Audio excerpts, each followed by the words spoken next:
from the New York Post, how non-citizens are getting voter registration forms across the U.S. and how Republicans are trying to stop it. Welfare offices and other agencies in 49 states are providing voter registration forms to migrants without requiring proof of citizenship, leading Republicans and conservatives to call for swift federal action to stop handouts. Every state but Arizona has been doing this. There is currently no requirement on federal voting forms to provide proof of citizenship, though it is illegal to falsely claim one as a citizen or for a non-citizen to cast a ballot in a federal election. Do you see the system that's being set up? Illegal immigrant comes in. Biden then says, we're going to give you a path towards citizenship. So for now, you get insert benefit.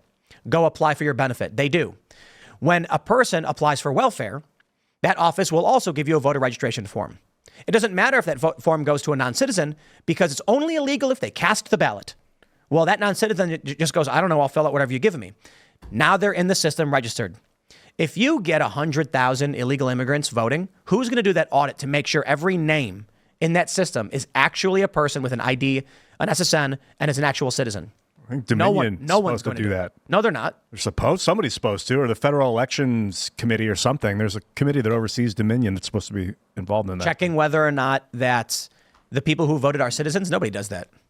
All that matters is you're registered because this is the game they are playing. The assumption is you have to be a citizen to register. Otherwise, you'll be voting when you vote. It's a crime. But then people who aren't citizens are being given these forms, which they will fill out and be on the voter rolls. Then when they get their IDs, because Biden's giving them amnesty in some form, they will show up and they'll be like, this is what I was told to do. And then no one's going to check this because they're going to be like, John Smith here on this voter form, he had an ID when he voted. He came in with voter ID. And people are going to be like, okay, I guess. Who's going to actually go through each name to determine the person's address, name, verify their ID, and if no ID, their social security number? That's not happening. So this opens the door to a large number of illegal immigrants voting in 2024.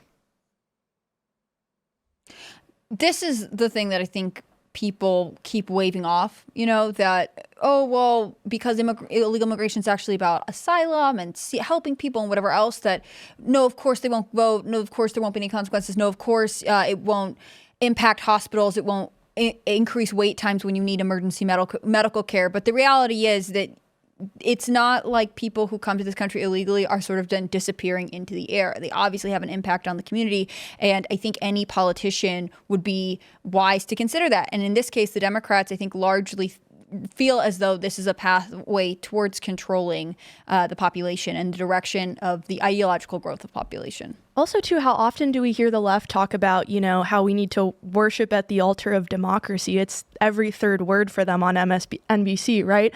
But at the same time, they're pushing for something like this that is actually actively subverting democracy. We are diluting the votes of American citizens with the votes of non-citizens. And in a democratic system, it can't work unless all of the citizens are the ones participating and they're full-fledged citizens and they have rights and they have stake in what happens to that country. So they're really, the ones that are putting our democracy at risk. But we've made it so that asking for proof of citizenship is, racist or bad or something. Like, you're trying to do the best you can on whatever level of the bureaucracy you're in to ensure that the government, any funding is going towards American people who are paying into the system. And that's bad. This doesn't make any sense to me. It never made sense to me why we couldn't have this question on the census, why this was decried as something that was hateful, when really it's about knowing who is here, what is the population we are trying to serve. Let's take a look at the Help America Vote verification thing. We've been following this story for a little while. You guys may remember this. This is the Social Security Administration's weekly data for Help America Vote verification transactions by state. What is this? If someone tries to register to vote but does not have an ID, they then verify the person's information with the MVA. No ID gets sent to the SSA, Social Security Administration, and they check to see if the person's name, date of birth, and Social Security number match in the system. So I have a question for you. We've been asking this for some time now. Why are there certain states that are experiencing tens of thousands or hundreds of thousands of registrations of people with no IDs? That's the first question. Seems kind of odd. One explanation was that they're doing voter roll cleanup.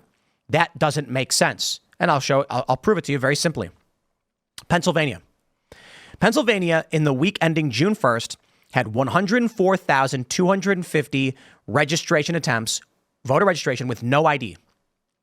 6,582 came back non-matches. Now I can certainly understand. Some of these may have had typos. Some of them may have been, wrong birthday. But how do you get 6,500 people with no social security number trying to register to vote? No ID and no social security number.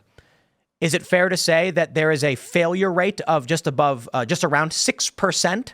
No, because we don't see that reflected in other states. The numbers vary wildly.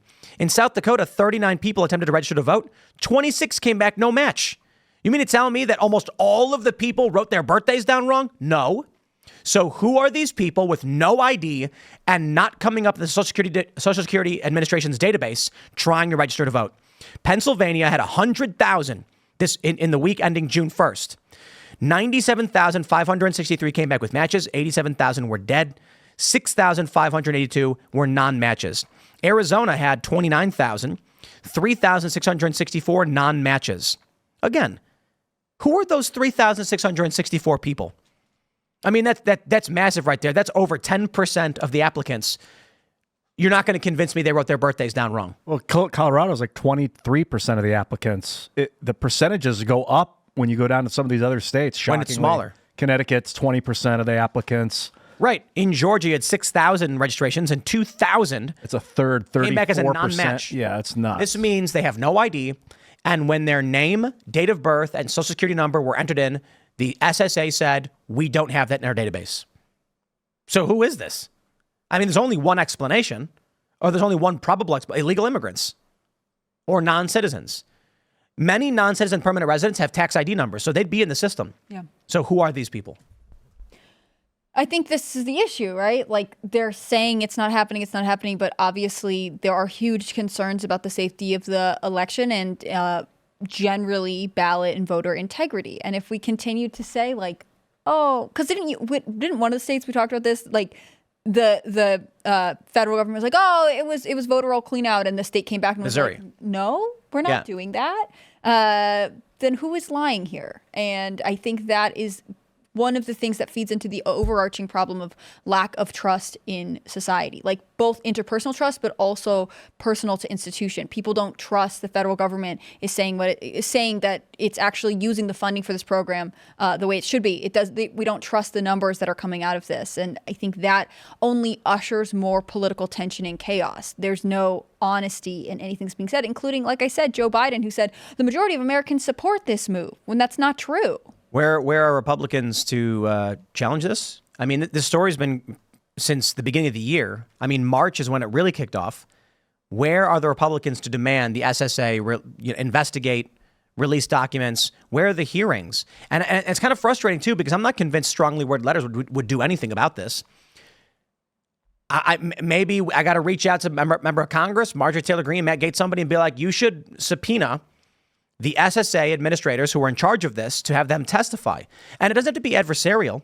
You know, when they're asking Fauci to testify, it's very adversarial. This would just be, we want to have a conversation, ask you what these numbers are, and you could do a simple explanation. It'll be very, very boring, I imagine. But they might come out and be like, yeah, we don't know what this is. How about this? How about they subpoena the total transactions? Let's find out. Pennsylvania.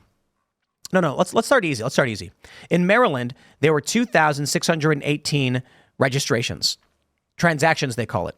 2,534, nearly 100% came back with no match. That's nuts. So how about we ask for those registration forms? I'd like to look at the names so we can figure out, did 97% of the people who tried to register put their birthday down wrong?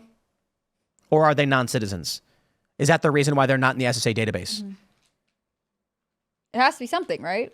And I don't understand why a simple review would not be good. This is the weird thing when you're seeing a system that seems like it's failing or inefficient, but it has to do with anything related to illegal immigration. They're like, no, we can't. You can't talk about that. We can't check it. Like, why wouldn't we constantly audit all of these Washington federal bureaucracies and be like, hey, it seems like you guys either have a terrible form that no one can figure out, or there is something going on. We need to check it out. I don't want money spent on programs that are either allowing illegal immigrants to vote in a system that they are not legally a part of, or is throwing away a ton of good money because the system is apparently failing at its job. Definitely. And I mean, American taxpayers are also funding a lot of this stuff that's happening, and these different forms that are being filled out, that we're paying for the person who's reviewing those, right? We pay their salary and their paycheck. So I think it is incumbent on Republicans to stop with the strongly worded letters, actually find the courage to send a subpoena and to haul these people in front of the American people so that they can answer for this and provide us the evidence that, we need, because we need to be confident in our election come November. We need to know that the election was safe, that it was secure, and the American people, as you were talking about, really need to have a restored trust in our institutions that we have lost through COVID, through the 2020 election, and all of that stuff. And this is the first step, is accountability. Bring these government bureaucrats into Congress, ask them tough questions. Thanks for checking out this clip from Timcast IRL. Make sure to watch the show live Monday through Friday at 8 p.m. Subscribe to this channel, and we will see you all there.